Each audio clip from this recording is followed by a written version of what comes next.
Hello there, it's Richard, your host. Actually, I'm not talking about the hike today, I'm talking about a foot condition I got. I found I had after walking about, I don't know how many thousands of miles it was or thousands of kilometres it was, but I was walking for over 3 months and I walked twice the length of Britain, doing John O'Groats to Land's End. And when I finished it, about a week or two after, I was like, just felt the bottom of my foot and I thought, what the hell is that? And there was this lump on the bottom of my foot. So I thought, oh, I've got some kind of cyst. So I went to the doctors and they wasn't too sure what it was. They had some ideas what it could be, but I had to have like an ultrasound scan on my foot, so I had to wait a while again. So I was a bit worried about that. When you find things like that, you worry a bit. And anyway, so yeah, it turns out I've got this it's kind of like this lump. I don't know if you call it a tumour. It's like it's a non-cancerous kind of tumour that grows on your like ligaments in your foot. And some people get it so bad, it's not life-threatening.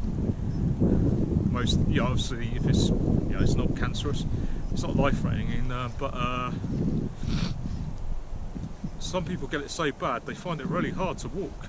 You know, some people can hardly walk. It can become that bad. I've had it since 2014. It's now 2018, so that's 4 years ago. And the woman who scanned my foot said, you really should get it removed and have it checked and all this. I thought, oh Christ, that doesn't sound good. And of course I'd already booked a ticket to New Zealand to walk the length of New Zealand. Not long after I walked, you know, twice the length of Britain. So, and I was dead excited about that. I was going to walk it with a friend, and so that put a dampener on it. Anyway, I went back and saw my doctor and told him the results, and he thought, no, don't have it took out. Just keep an eye on it. Don't have it cut out.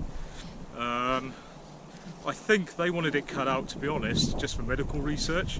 They wasn't really thinking of me. They were more thinking about, oh, they probably can test some drugs on it or something.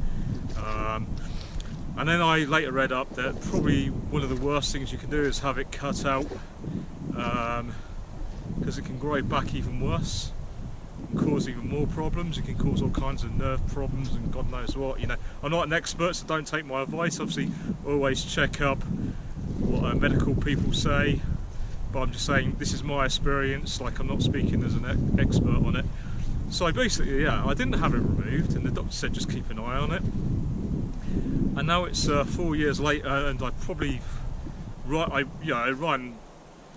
used to run 14 kilometres a day every day. Like, I was, you know, obsessed with exercise. But now I probably, at the moment, I'm not running this week, but usually I do a run, then I walk, then I run, then I walk. I usually run 14 kilometres, so I'm still doing that.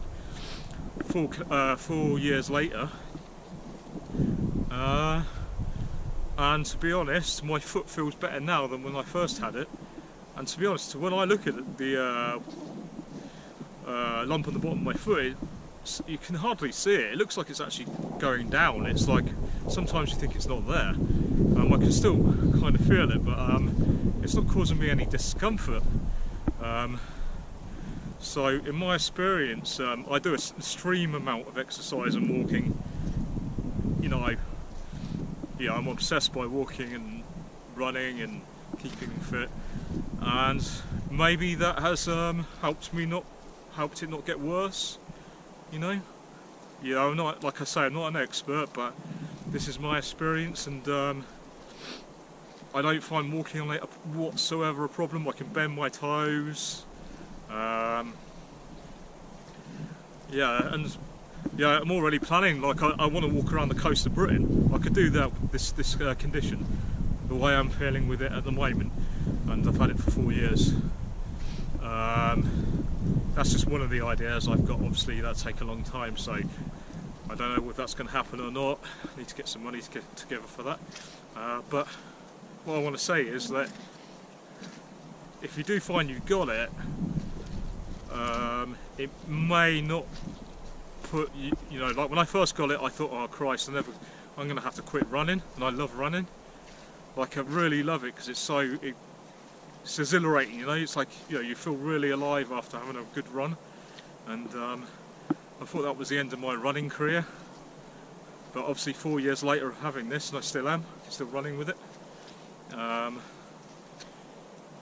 Sometimes, like I carry, when I'm hiking a long distance, not only do I hike a long distance, I mean I carry about 40 kilos on my back when I'm hiking a long distance, when I'm doing a long trail, and probably average about, probably only 15 miles a day, carrying that sort of weight over hills and mountains. That's a long way, and sometimes, yeah, at the end of the day, it does ache a little bit at the foot, but it's not painful. Once or twice, sometimes you get cramp in the foot, but that soon goes. But that's only when I'm doing extreme stuff, like I'm really pushing my foot. Running 14 kilometres a day does not affect my foot at all, and I've had this condition for 4 years. So yeah, I just want to say that. So maybe that'll help your condition. But, yeah, I'm not saying it will, but for me, maybe it has. And it hasn't spread either. I've just still got one. It hasn't spread to my hands or my other foot. It's just stayed in the one place. I don't know what else to say. Like, I don't eat particularly healthily. Maybe I have a high salt diet. You know, some people say like a high salt diet helps. I think a high. But yeah, obviously always take advice from your doctor, you know, on what they say. But for me, yeah, 4 years later, and my foot is fine. It's still there, but it looks like it has gone down quite a bit. So maybe the exercise helps, maybe it doesn't, maybe I'm just lucky.